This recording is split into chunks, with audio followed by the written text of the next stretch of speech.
What's going on, world? I'm George Kill, and Koiski is here in San Antonio kicking it with Spurs sharpshooter and my man Danny Green. How you doing, man? I'm doing well. Yourself? I'm doing pretty good, man. I know you travel all over the world during the summertime.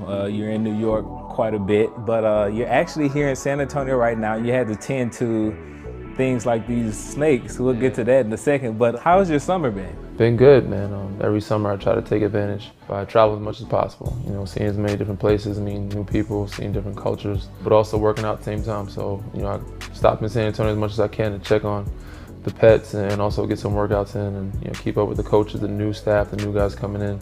And the Spurs, you guys have had a pretty eventful offseason, right? Tim Duncan retired, man. That's crazy. Sad day in Spurs basketball in San Antonio and in the NBA. He's been playing, he's been on your TV screen for the last 19 years. And it's going to be different without him, especially here in San Antonio. I know a lot of Spurs fans were unhappy and sad and probably cried. He was a big piece of his organization. He's not dead, but he'll be around. Hopefully he'll still help us, but we're going to miss him. You guys didn't replace Tim because you can never replace Tim, right?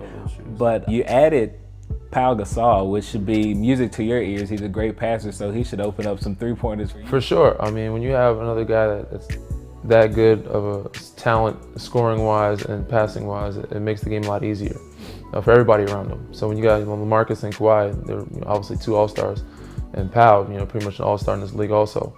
Doing what they do, it makes the game easier for everybody else around him. And Tony, obviously, is still very good at what he does. We got Manu coming back, which helps a lot. Right. Tim's a big ACC guy. You're an ACC guy, so I know you watched him growing up, but what's something that you found out about Tim that you didn't know before you arrived? That he's into, cars and I guess guns out here. A lot of different things, little, quirky things that people don't know. He's a Punisher guy. He's a big fan of those in comics. It talks a lot more than you would expect. Very sarcastic, tells a lot of jokes. He's a great guy. He's very encouraging. One of the most humblest people I've ever met. What about your other teammates? What are they into? Kawhi, LaMarcus, Patty? Those are good questions, man. A lot of people don't know them from the inside. They're very simple people, just like me and you. We do everyday, day-to-day things. We grocery shopping. We have dogs. A couple of them had babies this summer. Tony just had one, and Kawhi just had one. So I'm sure they'll be busy with that. Patty's big into his dog, and they're all into travel. And they like to travel and see different things. Some of them golf. I think Kawhi golfed a little bit. Patty, he might swing in the club a little bit here and there. But it was surprising to see, Kawhi swing a golf club and actually be pretty good at it. So tell me, how did you get into snakes? My uncle, growing up when I was young, he had a couple of them. But one I remember more distinctly than others is a 13-foot. He had like a Burmese python, I believe. And it used to eat, pretty big meals. Some rabbits here and there. And it was interesting to me. I always took interest in it. My grandma, she grew up with a lot of different animals throughout her house: dogs, cats, fish, birds, snakes. So I've seen all different types. We've grown to like all different types of animals, but what can I handle as a young adult?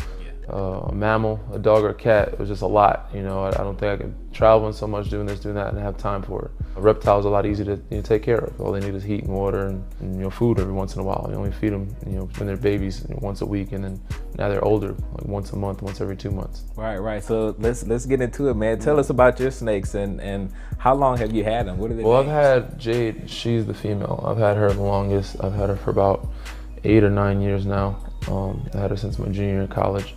And when I had her, she was very small. She was, wrap around my hand type of size. Now she's about 8 or 9 feet. I've had him for about 4 or 5 years now. He's pretty active and aggressive. He's not as laid back as she is. So I have to be careful when I'm handling him. That's lightning. All right, well, can we bring him out, man? Well, not that one. Don't be scared. Don't be scared. We can grab her. Even though they are a little hungry right now, but we can definitely take her out.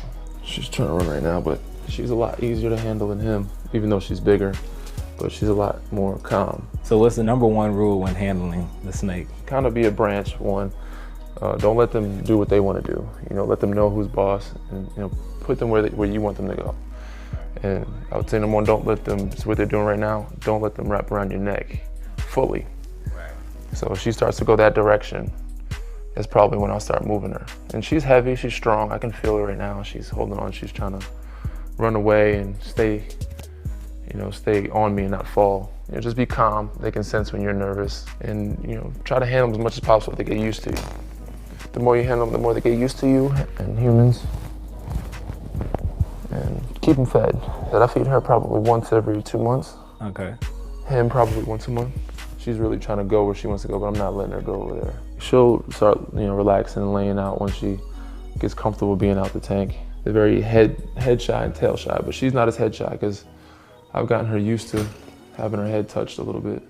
Ooh. Yeah. And that's how they pretty much get your scent, by smelling you and licking you. Once they know your scent, they know the difference. Yeah. Thank you for letting us come check them out. We're gonna make a quick exit. Okay. But thank you again. Anytime.